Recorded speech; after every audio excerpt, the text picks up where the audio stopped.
Hi everyone, doctor जय Mehta here from Mumbai. अभी ये फाइनल है, ये पार्ट 3 है अपने ये पूरे सीरीज का, जहां पे मैं आपको स्पर्म मॉर्फोलॉजी के ट्रीटमेंट ऑप्शंस क्या है ये बताऊंगा।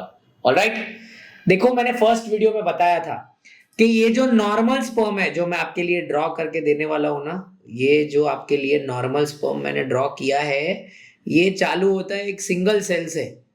जो सेल राउंड होता है, राउंड राउंड सेल में से ये सब बनता है, बराबर है।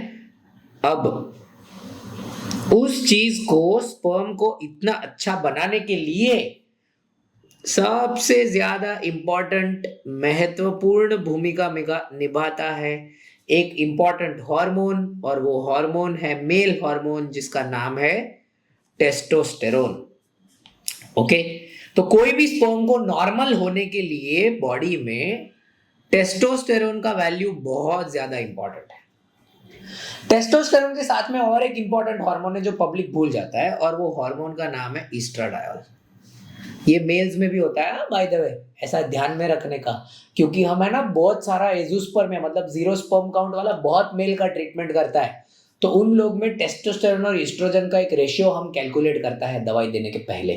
ठीक है, उसी प्रकार से मेल्स में टेस्टोस्टेरोन और ईस्ट्राडायोल ये दोनों बहुत इंपॉर्टेंट है। कहाँ पे?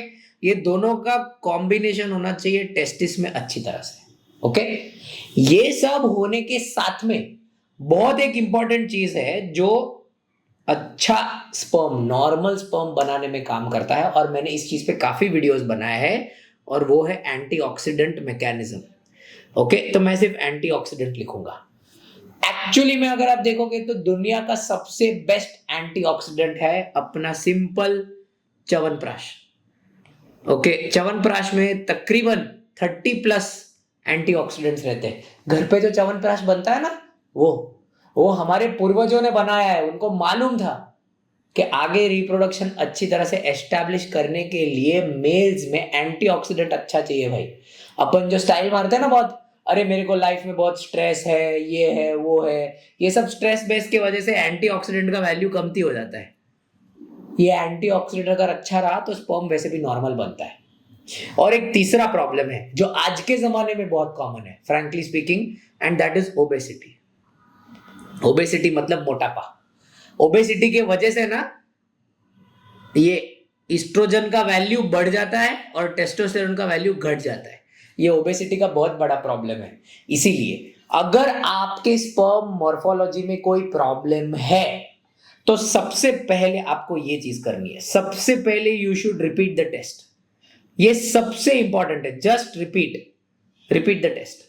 मान के चलिए आपने टेस्ट रिपीट किया और रिपीट टेस्ट में भी आया कि नहीं बाबा, स्पर्म के मॉर्फोलॉजी में प्रॉब्लम है, बराबर है, तो उसको ठीक करने के लिए अगर आपको मोटापा है तो आपको मोटापा ठीक करना है, आपको कोई एंटीऑक्सीडेंट की गोली खानी है, और भगवान के लिए कोई स्पेशलिस्ट को जाके दिखाइए जो आपको टेस्टोस्टेरोन और ईस्ट्रोजन का एक बैलेंस एस्टैब्लिश करके दे सकता है।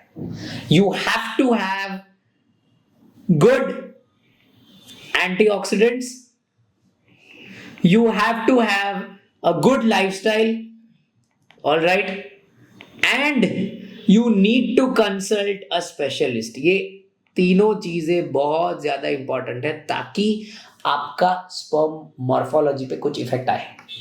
अब ये पूरी जो थेरेपी लेती है ना, ये पूरी थेरेपी आपको लेने की जरूरत पड़ सकती है तकरीबन 3 से 4 से 6 महीने तक, 3 to 4 to 6 months। मैंने क्यों ऐसा बोला? क्योंकि नॉर्मली ये जो स्पर्म का साइकिल रहता है ना, वो तकरीबन 65 to 90 डेज का साइकिल रहता है।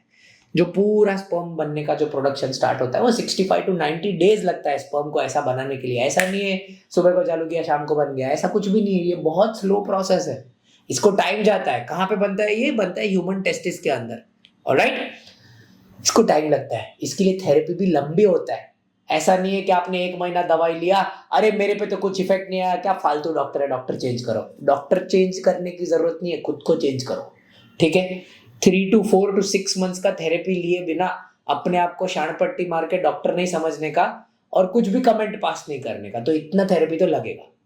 पर मान के चलिए 6 महीने की थेरेपी लेने के बावजूद में भी अगर आपका रिपीट टेस्ट सेम आता है, मतलब it is still showing problems in the sperm morphology, तो उस सिचुएशन में एज अ पेशेंट आपके पास में इक्सी या इमसी, ये दो ही ऑप्शंस छूटते हैं। इक्सी वो प्रोसीजर है जहां पे हम स्पर्म को मैग्नीफाई करते हैं तकरीबन 400 बारी। इमसी वो प्रोसीजर है जहां पे हम स्पर्म को मैग्नीफाई करते हैं तकरीबन 6000 बार।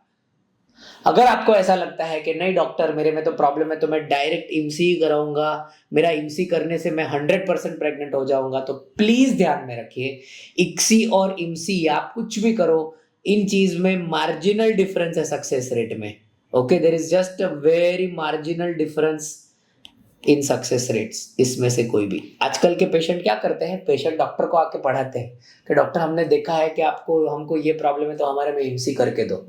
वो सब बराबर है, हाँ, पर आपका नॉलेज सिर्फ गूगल का नॉलेज है या हमारे जैसे यूट्यूब के किसी टीचर का देखा हुआ नॉलेज है, तो वो शायद नॉलेज आपको काम ना करे।